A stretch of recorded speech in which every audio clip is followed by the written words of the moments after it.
It's not about how much money he has, how tall he is, or how smooth his game is. Respect goes deeper than surface traits. For a woman who values emotional maturity, it's about how a man carries himself when things aren't easy, how he shows up when no one's clapping. Now, let's be real. A woman can love you and still lose respect for you. That's where it gets tricky. Because once respect starts slipping, the emotional glue holding the relationship together starts to weaken. And when a woman doesn't respect you, everything changes.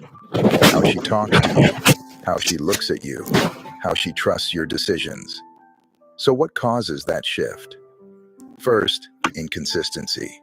A man who says one thing but does another will slowly chip away at her trust.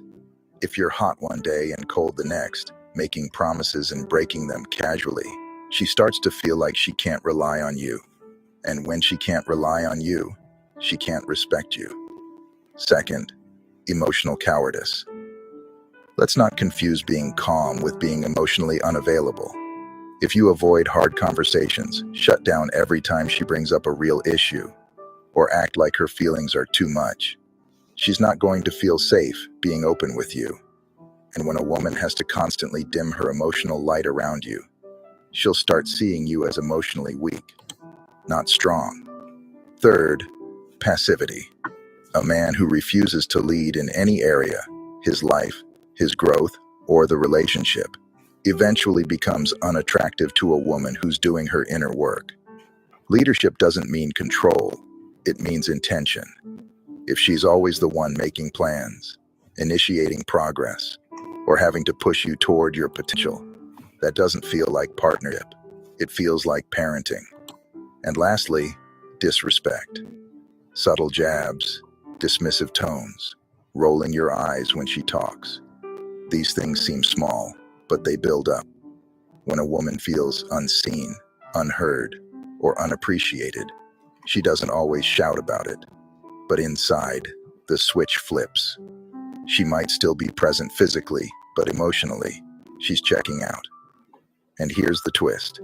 When a woman loses respect, she doesn't always leave right away, but she starts investing less. She stops looking to you for answers. She stops fighting for closeness. It's not revenge, it's resignation. The bottom line is this: respect isn't demanded, it's cultivated through consistency, presence, integrity, and leadership, not perfection. When a man shows up with emotional strength and authenticity, he earns more than love. He earns her respect. And when he loses that, it's a hard thing to get back. If you feel this message, drop a yes in the comments and follow me to see more videos. God bless you. Ladies and gentlemen, there was a time when I believed that the more I gave, the more I loved, and the more I accommodated people, the better my life would be. But life has a way of teaching us lessons that no book, no mentor, no friend can teach. And one of the hardest lessons I learned was this: stop being too friendly. Now, don't get me wrong, I am not saying we should stop being kind, caring, or compassionate. But what I am saying is there is a fine line between being kind and being taken for granted. When you constantly prioritize others at the expense of your own well-being, you slowly start losing yourself. Being kind is one of the most beautiful traits a person can have. It reflects warmth, empathy, and a genuine concern for others. But have you ever wondered where kindness ends and over-friendliness begins? Have you ever felt drained because you kept giving, only to realize that the people around you never reciprocated the same energy? This is where we must draw a line between being compassionate and allowing ourselves to be taken for granted. Many of us are raised with the belief that being a good person means always being available, always smiling and always helping, even at the cost of our own comfort. We grow up believing that if we are friendly, people will like us more, and in return, we will feel valued. But as we step into the real world, we realize that not everyone appreciates kindness the way we do. Some people take it as an open invitation to use, manipulate, or even disrespect us. This is when kindness turns into over-friendliness, when we give so much that we forget to set boundaries. Over-friendliness often comes from a place of insecurity. Many people try to be overly accommodating because they fear rejection or conflict. They think that by always saying yes, by always being agreeable, They will be loved and accepted. But in reality, the opposite happens. The more available you are, the more people take you for granted. The more you say yes to things you don't want to do, the more you lose your voice. And the more you prioritize others over yourself, the more you become invisible in your own life.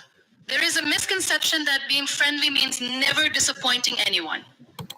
But here's the truth: you cannot make everyone happy, and you are not supposed to. The moment you realize this, your life will become easier. It is not your job to always be the one who understands, the one who adjusts, or the one who puts everyone else's needs above their own. There's a reason airlines tell you to put on your own oxygen mask before helping others, because you cannot pour from an empty cup.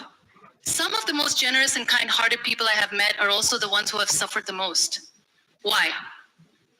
Because they gave and gave until they had nothing left for themselves. They became so focused on pleasing others that they lost their own identity. They were so eager to be liked that they forgot to ask themselves, do I even like the person I am becoming? That is the real danger of over-friendliness. It makes you lose yourself in the process of trying to be everything for everyone. Let's talk about boundaries. Boundaries are not about being rude or selfish. Boundaries are about respecting yourself enough to say, I deserve to be treated with the same kindness that I give to others. When you allow people to cross your boundaries repeatedly, you teach them that it is okay to disrespect you. You teach them that your time, your emotions, and your energy are not valuable.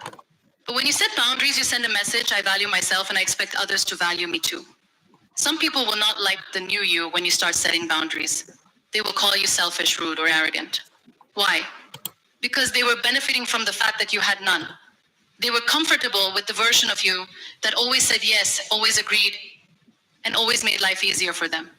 But do not let this guilt trap stop you from protecting your peace. If someone gets upset because you are no longer allowing them to take advantage of you, that is a clear sign that they were never truly your friend. Real friendships and relationships are built on mutual respect. A true friend will not get angry when you say no. A true friend will understand when you need space, when you need time for yourself, or when you cannot always be available. But those who only stick around when you are convenient for them, they are not your friends. They are just people who benefited from your inability to say no. Over-friendliness can also impact your career and professional life. Many people think that by always being agreeable at work, they will earn respect and recognition. But in reality, it often leads to the opposite. If you are always the one who stays late, takes on extra work without question, and never speaks up, people will assume that you are okay with it. They will keep piling responsibilities onto you while others get promotions and opportunities because they know how to assert themselves. The workplace, much like life, respects those who know their worth. The same applies to relationships. Whether it's with family, friends, or a romantic partner, if you do not set limits, people will unconsciously push those limits further and further. The problem with being too friendly is that you expect people to treat you the way you treat them. But unfortunately, the world does not work that way. Some people see kindness as weakness. Some see it as an opportunity to take advantage. And some simply do not have the same heart as you. That is why it is crucial to understand that not everyone deserves your kindness in unlimited amounts. I'm running short of words right now, but I cannot afford this because I have to speak. Thank you so much for all the love, for all the warmth. Thank you for accepting me. Thank you very much.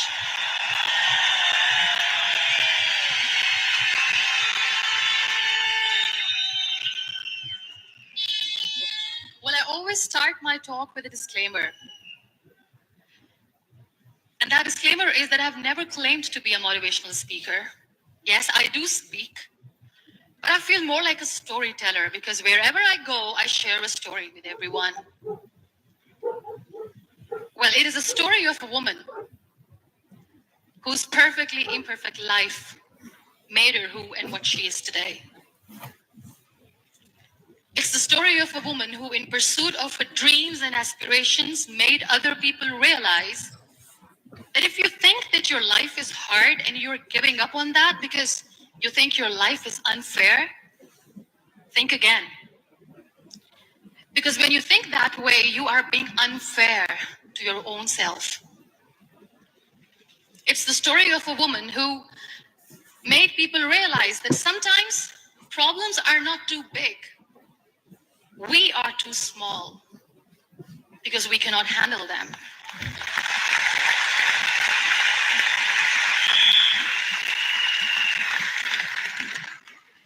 It is the story of a woman who with time realized the real happiness doesn't lie in success, money, fame. It lies within. Real happiness lies in gratitude. So I am here and I'm going to share the story of that woman. That is my story. The story of gratitude.